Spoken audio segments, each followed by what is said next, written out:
Shalom à tous. On voit dans la paracha de cette semaine que Léa, tout de suite après avoir engendré son premier fils, Reuven, a dit « Ata yahaven ishi ».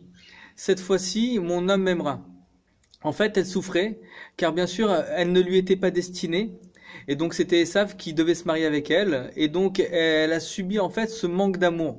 Et tout de suite après avoir engendré cet enfant, bien sûr, on sait à quel point un enfant rapproche le couple. Et donc, bien sûr, est né de cet enfant de l'amour réel, un amour de vérité. Et donc, de la même manière, en fait, les Bnei Israël sont comparés à la femme, parce que c'est les receveurs, alors que Dieu, bien sûr, s'est comparé à l'homme.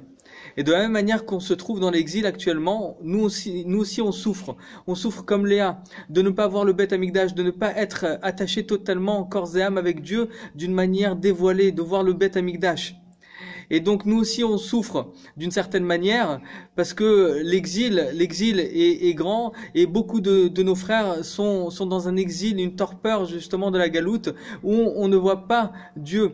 Et donc pour ça il faut réveiller bien sûr la Emouna, il faut réveiller justement cette foi en Dieu, cette confiance en Dieu, que malgré l'exil, malgré justement les souffrances de l'exil, qu'on ne voit pas Dieu, qu'on ne voit pas son troisième Beth Amikdash, eh ben, Hachem lui-même se réveille de miséricorde envers son peuple et là engendre en nous justement un amour éternel et provoquera bien sûr la venue et la descente du troisième Beth Amikdash avec le Melech HaMashiach.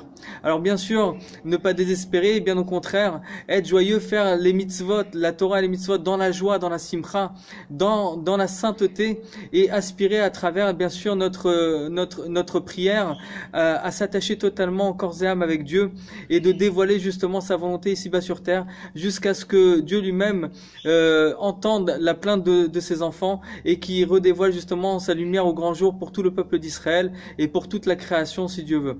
Une très très bonne journée.